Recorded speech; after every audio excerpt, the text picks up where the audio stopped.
Need to switch HDMI on your SANSUI Smart TV with webOS or set your favorite HDMI source to open automatically? Here's the quickest way to do it. First, you have to grab your remote and press the input button.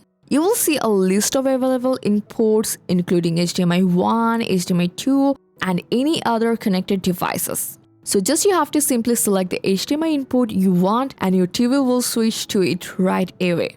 If you had like your TV to automatically open a specific HDMI source every time it turns on, just go back to your home screen and open Home Hub from the app Pro.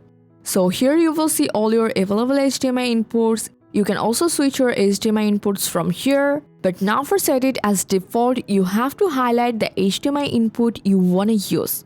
Then press and hold the OK button on your remote, and once you see a green check mark, that HDMI input has been selected as your preferred source. Now you just have to go back to your settings by pressing the settings button on your remote and press OK. Then open General and go to System.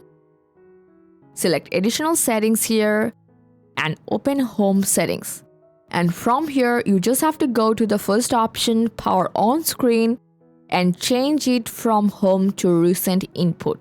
And that's it. From now on, whenever you turn on your TV, it will automatically open your selected HDMI input instead of going to the home screen. And now whenever you want to exit from the HDMI source, just return to the main TV screen, simply press the home button on your remote. And I hope this guide helped you a lot. Thanks for staying tuned with Fixes 9 till then.